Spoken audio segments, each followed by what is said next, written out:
Alors les Immersive Artbox, ce seront des salles immersives, modulaires, qui vont être itinérantes. Notre objectif, c'est de démocratiser l'accès aux expériences immersives à un public qui n'a pas l'opportunité d'aller à Paris, notamment pour aller voir des expériences immersives.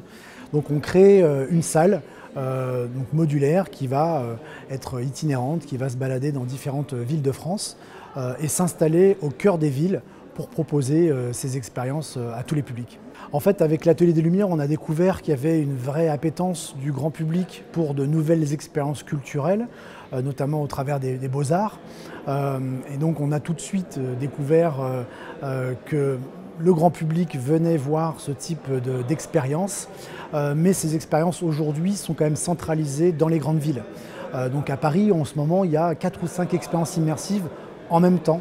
Donc ce qui veut dire que quand on habite à Limoges, à Angoulême ou à La Rochelle, on n'a pas forcément la possibilité d'aller à Paris pour différentes raisons. Donc l'idée, c'est vraiment de créer un espace qui puisse permettre l'immersion, donc avec de la projection, mais qui va être un espace itinérant, qui va rester 1 mois et demi, 2 mois dans chaque ville pour proposer différentes expériences immersives. Alors les sujets qu'on veut aborder seront des sujets très grand public évidemment.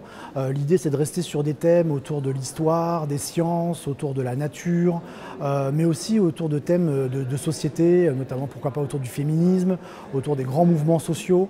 L'idée c'est de raconter des histoires en immersion.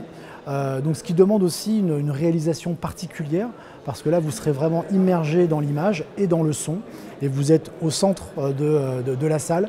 Et l'idée c'est de jouer comme ça sur ces sensations, sur les émotions, et c'est aussi une nouvelle éducation aussi à l'image. C'est-à-dire qu'on va demander aux visiteurs de regarder différents murs, de regarder les images d'une manière différente, et ça demande aussi une réalisation, une mise en scène spécifique sur laquelle on est aussi en train de travailler. Le côté techno est très important parce qu'aujourd'hui la technologie nous permet notamment de faire revivre des bâtiments qui ont complètement disparu. Donc aujourd'hui on a les moyens techniques de faire revivre des monuments, de les faire visiter en 3D, de comprendre aussi des techniques de création. On peut, notamment sur des tableaux, on peut expliquer la perspective à la Renaissance grâce à la technologie. Donc c'est des outils éducatifs très forts, très puissants. Donc aujourd'hui, effectivement, cette technologie immersive va permettre d'attirer un public très large, et notamment au niveau touristique. Mais l'immersion passe aussi par d'autres canaux. Il n'y a pas que la technologie. C'est-à-dire que quand on crée un spectacle, notamment, on peut inclure les spectateurs dans le spectacle. Donc c'est une manière aussi d'être immersif. Et puis on joue aussi sur l'interactivité. C'est-à-dire que le public aujourd'hui n'est plus un simple spectateur, il est aussi un acteur de son expérience.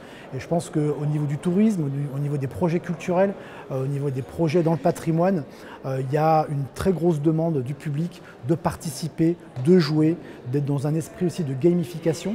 Et c'est pas parce qu'on joue qu'on n'est pas forcément très éducatif. Alors, les deux peuvent vraiment être complémentaires et parfaitement se marier. Notre projet s'inscrit vraiment dans une démarche RSE, de durabilité. On veut effectivement, par le fait d'être itinérant, de pouvoir réutiliser évidemment toute la structure et de pouvoir en faire profiter aussi le plus grand nombre. Donc on n'est pas du tout dans la construction d'un musée qui va rester longtemps sur une destination, et on connaît aujourd'hui les difficultés pour faire venir le public sur des bassins de population qui sont relativement réduits. Donc là, nous, on reste finalement 1 mois et demi, 2 mois dans une destination, et l'idée, c'est que c'est largement suffisant pour faire venir le plus grand nombre. Et donc en termes de durabilité, on réutilise tout ce que l'on va produire, mais aussi en termes d'exploitation, on a aussi une démarche locale. C'est-à-dire qu'on va embaucher du personnel local, en lien aussi avec des associations de réinsertion.